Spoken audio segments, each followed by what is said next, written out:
Hi guys, welcome back to another virtual lesson. As you can see, I have my friend once again joining us, and we are talking about the story element of setting. Okay, we've talked about characters, now we need to talk about the setting. What is a setting in relation to a story? Well, Annie and Moby are going to help us, and then we're going to practice some setting activities on our own.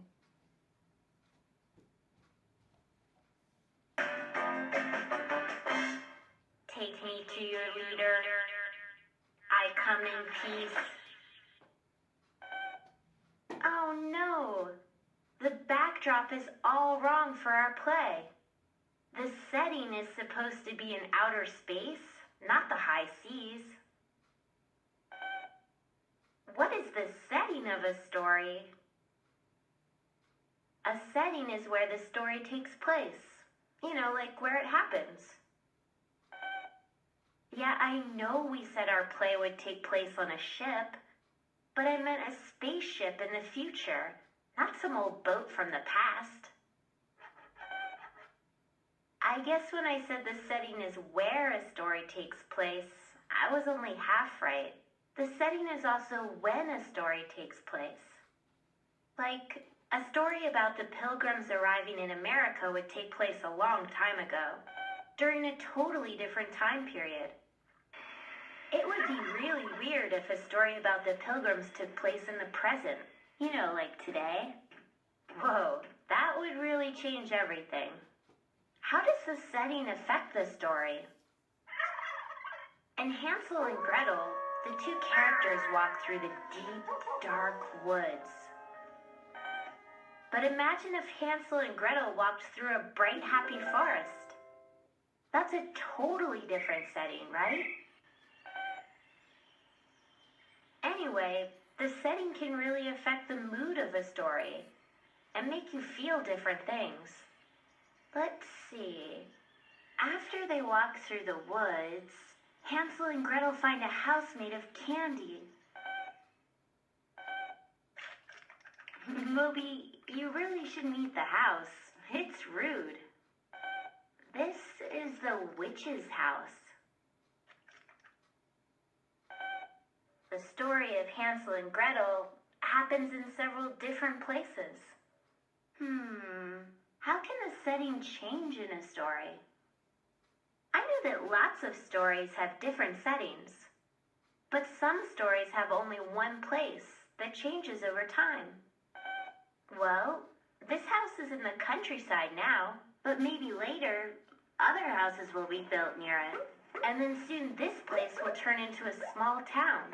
And then it'll turn into a big city. See? A story might take place over a span of time, and the setting might change along with the story. But I've definitely read stories where the setting wasn't so obvious. How can you figure out the setting in a story? Sometimes in a story, the writer doesn't tell you the setting, so you have to use clues to figure it out. Like right now, we're probably in the past, because we're riding in a wagon instead of a car. Whoa. Right, and our clothes look kind of prairie-like. Hey, I bet we're in the Old West. Giddy up, little doggies. Yee-haw! Hey, I bet you can figure out the setting by the way the characters talk. Right, partner? Sometimes when I read a story, I take notes on the setting too. I write down where the characters live, how they get around, how they dress, and how they talk. Or sometimes I draw pictures to help me figure out the setting. Great setting, but you better work on your costume.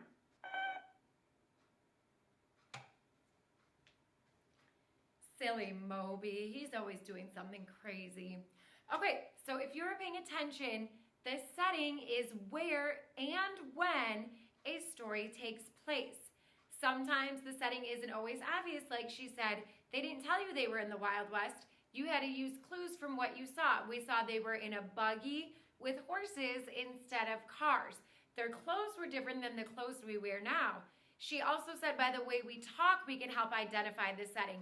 So they were talking like cowboys. That tells me they were probably in the wild, wild west. Sometimes they tell you, I'm at the park, I'm at the zoo. Sometimes a setting could be a time like this afternoon, this evening at 3 o'clock. So there are many different elements that make up a setting. A time, a place, a date, I could say a year from now, like Annie's example of outer space in the future. Okay, so let's practice identifying the setting of a story by looking at some pictures. I'm going to switch over here.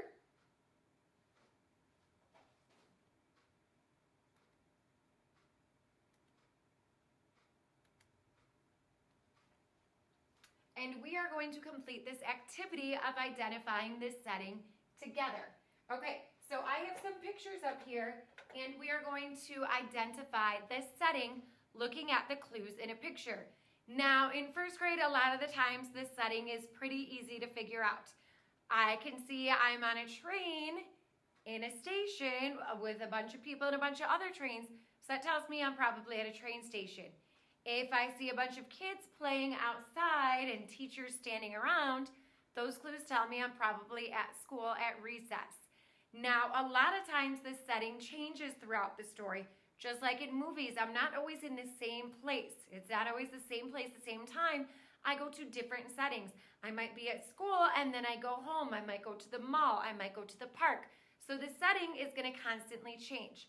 Let's look at these pictures and use the clues from the pictures to identify this setting. So we're going to start at the top here, just like when we read. Take a look at these clues. I see some sand, I see some water, I see a seashell, and I see a shovel. That tells me this setting is, of course, we are at the beach. Very good. All right, let's go next door. I see a child on a swing. Where are we probably at if we're on a swing? What is the setting?